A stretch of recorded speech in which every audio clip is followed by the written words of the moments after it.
Hello everyone. Welcome to the another exciting episode of Digital Marketing Can Podcast. I am your host Prince Kumar, and today we are talking about an interesting topic: harnessing social media for grassroots campaigns. Lessons from emerging markets. Joining me is an extraordinary storyteller and media strategist, Nozi. As the Communication Engagement Coordinator at Tangelic, Nozi draws on her vast experience in media, broadcasting, and content production to craft campaigns that inspire actions and foster meaningful change in undeserved communities. From pre-production research to digital engagement strategies, Nozi brings unique insights to the table. Let's dive into the world of grassroots campaigns and social media innovation. Welcome, Nozi. Thank you. Thank you so much for having me on the podcast, Prince. I am truly excited to be here and share my insights from my work at Tangelic. Okay. So, Nozi, can you start a bit about your introduction, about your corporate journey? Right. Okay, my name is Nozi Dlamini, but that's a bit of a mouthful, so everyone calls me Nozi. I am from Eswatini, formerly known as Swaziland, which is a small kingdom located in southern Africa. So my journey in media and broadcasting started when I was an intern at Eswatini TV. So Eswatini TV is the national public broadcaster of the country. And during my time there, I contributed to production and post-production editing while developing a strong proficiency in broadcast equipment. Also, I previously served as a podcast co-host briefly for New Wave Network ZA.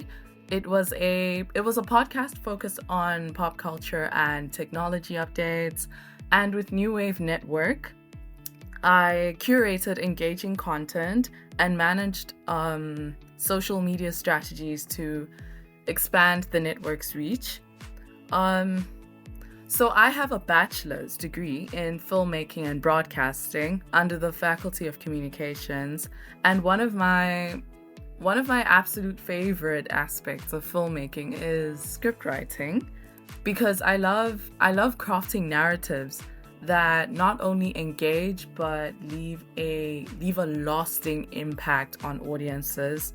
So when crafting persuasive social media posts, storytelling remains central to how I drive engagement and inspire action in our initiatives. And this led me to Tangelic, where I've been able to merge my media expertise with a passion for climate change rather. And I currently serve as the Communications Engagement Coordinator at Tangelic. And Tangelic is an award-winning nonprofit organization dedicated to addressing climate change and energy poverty through clean energy solutions. We believe in community-led solutions to create sustainable change. So my role involves crafting and implementing communication strategies to promote our initiatives, to engage communities and of course inspire action. So I work closely with our communications and marketing manager, Tufik, who emphasizes a social marketing philosophy, which is putting the community's needs and values at the heart of our messaging. So together, we aim to make complex issues like climate change relatable and actionable, particularly for underserved regions. So I am honored to represent Tangelic today and share how we're leveraging digital platforms and creative storytelling to advance our goals, especially in the global south, where the need for inclusive and impactful solutions is most urgent. Got it. Got it. So, social media is transforming the way these grassroots campaigns are being executed. In your experience, what makes platforms like Instagram, Facebook, WhatsApp, or any other platform particularly effective in these emerging markets? Social media is a powerful tool, as we all know, namely Facebook, Instagram, X, which was Twitter, and also we're on YouTube, and finally LinkedIn. So each of these platforms offers a unique opportunity to connect with people and share impactful stories, and all at a relatively low cost. We've seen firsthand how social media has helped us amplify our projects, like the Sunrise Spectrum Initiative in rural Ghana.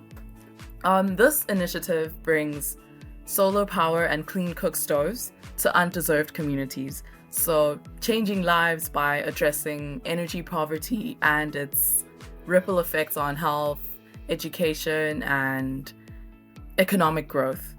So for me, let me walk you through how we use different platforms to support this and similar initiatives.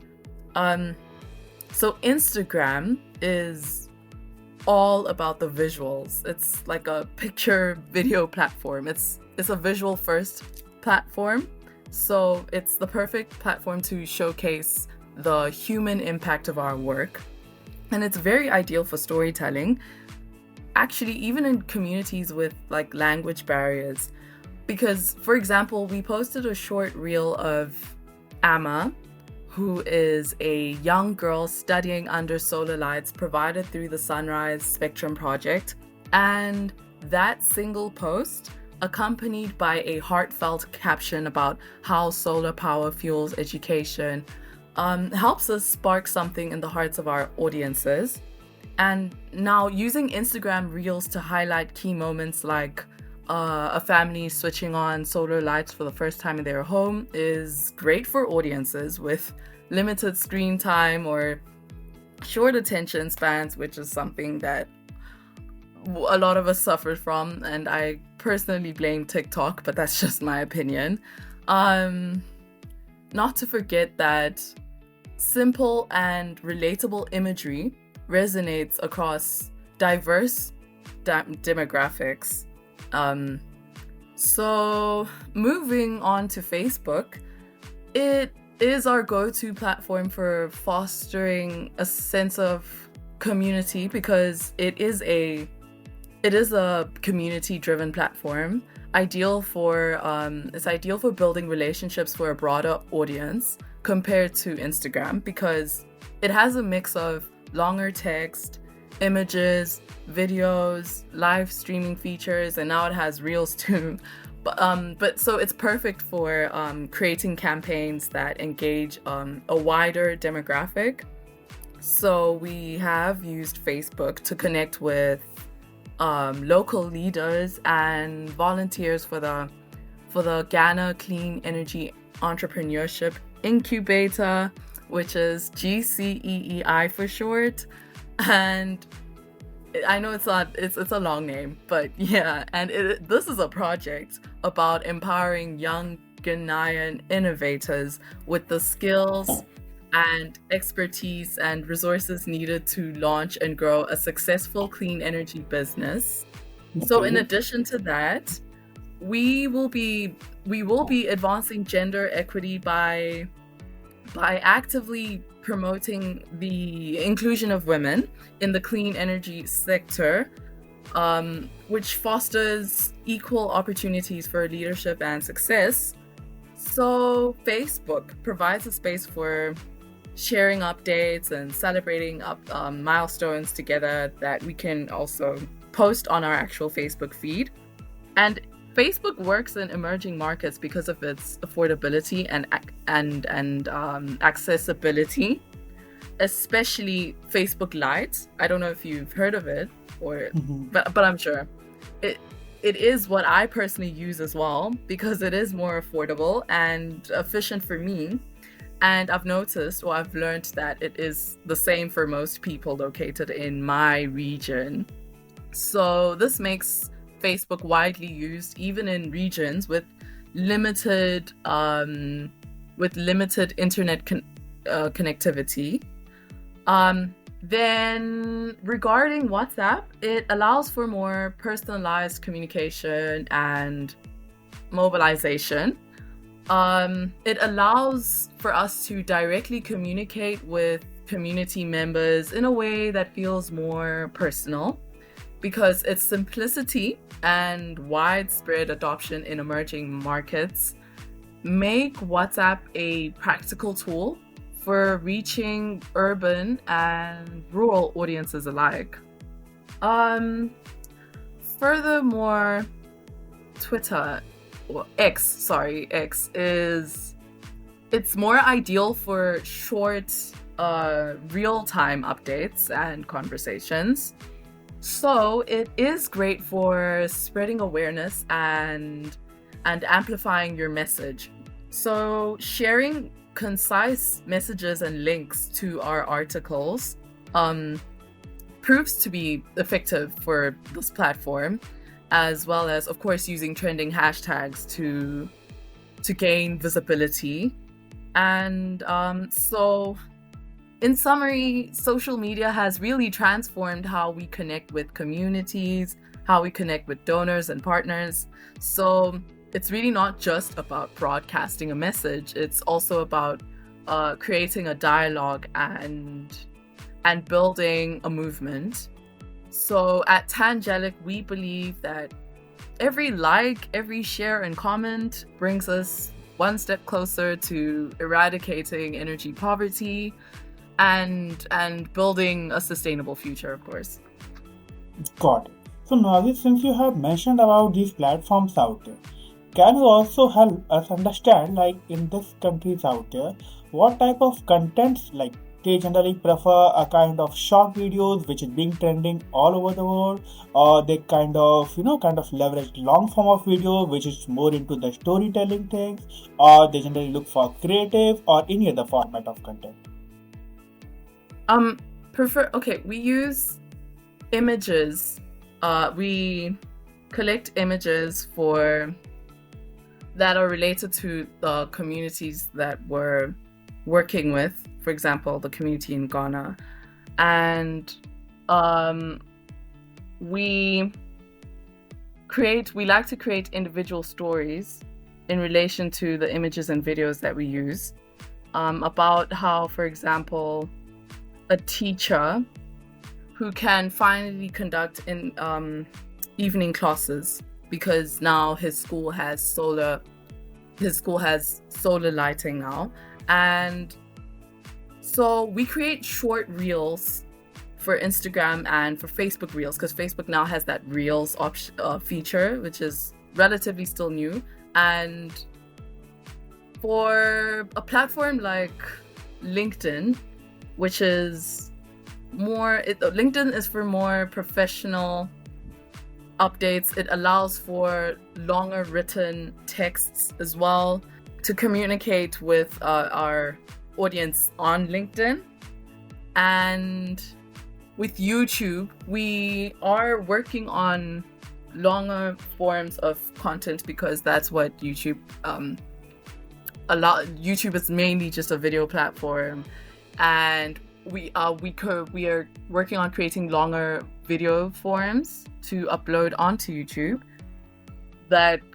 And some of these videos will have interviews with locals in Ghana, local leaders and volunteers, and also testimonial videos to incorporate into those video uploads. And so YouTube is for videos, longer video content. So that is what we're working on to put on there. Got it. Thank you. Now, with the advancement in digital tools and analytics, how can marketers leverage these technologies to make these grassroots campaigns more effective and impactful? means how they can leverage these analytics tools to analyze what are the campaigns that are working for them, what are the things that they need to work upon. So how do you leverage analytics into this? That's a good question. Tools like Facebook ads allow us to target specific regions, ensuring that our messages reach the right audiences.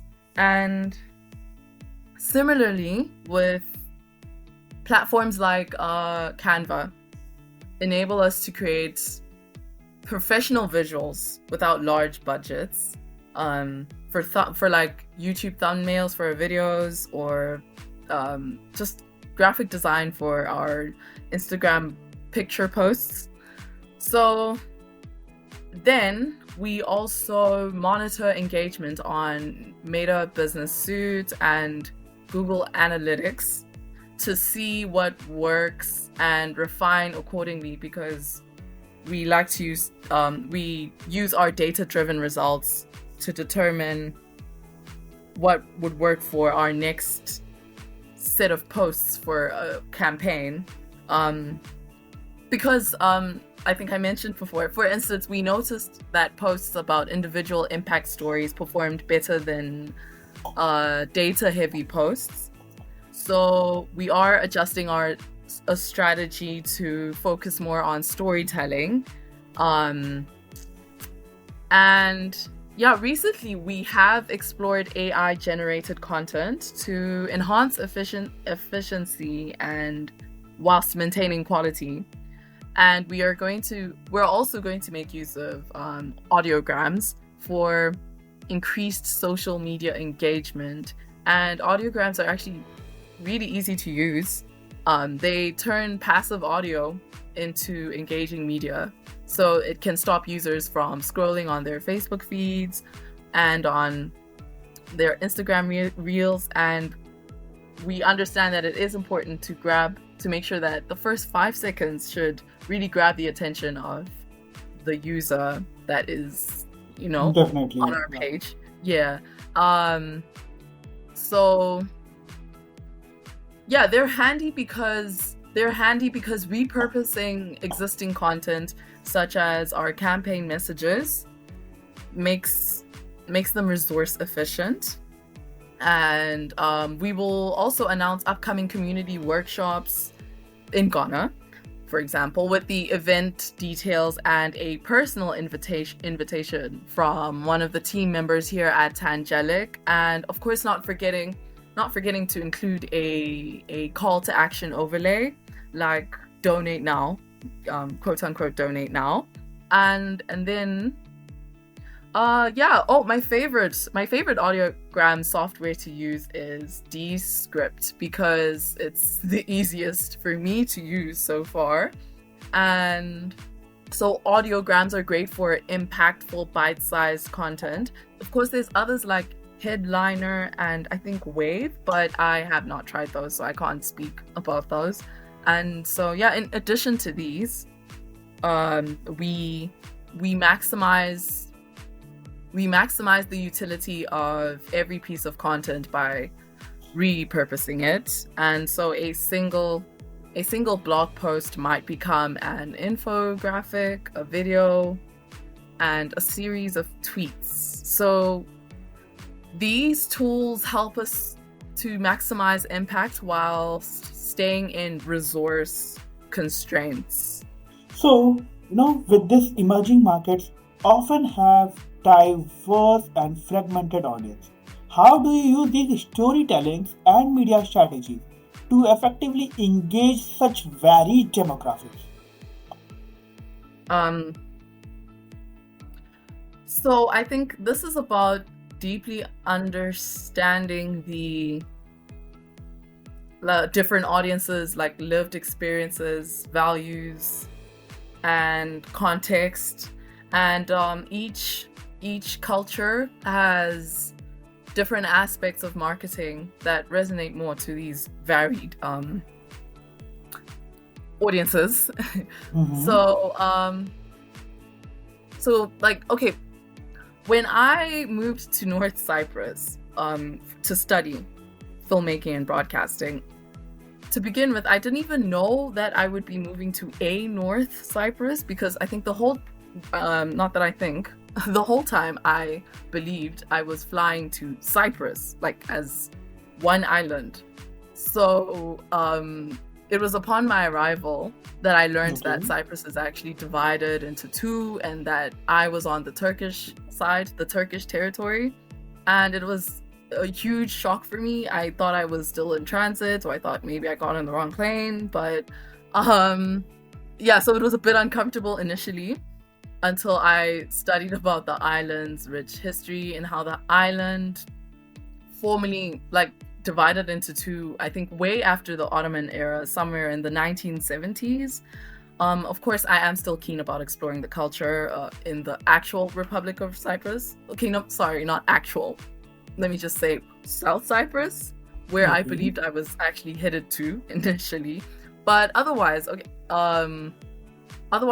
during my time in North Cyprus, while studying, it gave me valuable insights into how cultural nuances can shape communication and can shape marketing strategies. So to start, it is important to immerse yourself in the local context. And living in Northern Cyprus exposed me to a unique blend of Turkish traditions and Mediterranean influences. I learned to navigate diverse cultural practices, and then adjust my communication to, of course, respect and to reflect local values. So spending time understanding the cultural norms, the history and values of the target, or the varied target audiences, helps.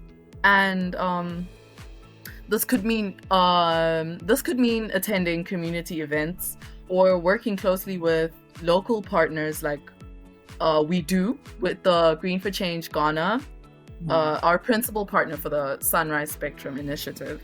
So Green for Change Ghana's invaluable on-the-ground expertise really helps ensure that our clean energy solutions are culturally sensitive and locally relevant, and that they're designed to meet the specific needs of the communities that we serve. Correspondingly, in our Pan-African Climate Exchange Project, PACE for short, we crafted posts that emphasized local solutions to climate challenges, ensuring that they aligned with the audience's values and experiences. So again, in Northern Cyprus, I noticed that storytelling marketing rooted in local traditions obviously has a far greater impact than just generic messaging. So with that experience, this helps shape how I craft stories in Tangelic's campaigns. So focusing on real life examples, like the characters like Joy and Fatima, whose lives have been transformed by clean energy. So using stories from the community itself is really, really powerful. And moreover, we rely on local data as well to ensure that the campaigns are hitting the mark, through feedback from analytics on social media, for example. The data ensures we stay aligned with these audiences' needs. And finally, through visual storytelling, making use of visuals like videos and images of real people benefiting from clean energy solutions also builds authenticity and trust. So yeah, living in North Cyprus taught me the importance of situating marketing in the local context, which is an approach I carry by immersing myself in the culture and crafting stories that resonate. And yeah, I hope Got it. this wasn't Got it. too all over the place. Okay. So, what are some of the key takeaways or the best practices from your campaigns that you would like to share with our audience that they can practically implement on their campaigns? Okay, firstly, storytelling can help us connect to audiences on an emotional level. It's just why I love it so much. The focus on specific beneficiaries like Daniel reading bedtime stories, or Fatima expanding her tailoring business, because now she has access to solar lighting, provides tangible proof of impact. So using personal stories to highlight how donations and support directly benefit individuals is best. And pairing visuals like photos with these stories of course helps deepen the connection. Like, let us also see what you're saying. Our campaigns like Giving Tuesday and the Black Friday campaign also leverage global trends and key calendar dates to inspire action. So our messaging uses urgency as well. Like in our captions, we say hours away or final call to prompt quick engagement. So therefore, planning the campaign timeline in advance makes this possible for us to maximize impact. And then another big lesson for us is that simplicity is clear. Our messaging needs to be clear and concise and actionable as well. So our consistent use of phrases like join us or be the light or donate today across our campaigns makes it easy for audiences to understand what specific action is required. And in designing our posts, we also ensure that the donation link is easy to access. Another takeaway is that our campaigns use hashtags like Giving Tuesday or the hashtag Clean Energy and hashtag Empower Communities. We make sure that these hashtags are consistently integrated across all posts, which increases the campaign's discoverability. And so we make sure to incorporate a set of campaign hashtags and keywords into every post for our branding's consistency. In addition to that, we make use of analytics to identify what's working and adapt campaigns accordingly. We really do capitalize on Facebook's ability to target specific audiences, like I mentioned, based on their engagement history. So we can also retarget past donors for one. So using social media analytics to identify and re-engage warm leads is a great practice. Lastly, working with organizations adds credibility and helps extend the reach of our campaigns. Tangelic has recently partnered with the Ghana Developing Communities Association to expand clean energy access and sustainable development in Ghana, which we are very excited about because this partnership builds trust and lays a strong foundation for long-term sustainable development. Thank you so much, Nozi, for sharing your incredible insights and experiences with us today. It has been a privilege to have you on our podcast. And to our listeners, if you have enjoyed this episode, make sure to like, share, and subscribe for more inspiring conversations and actionable digital marketing strategies. Until next time, stay creative and keep making a difference. Thank you. Thank you so much.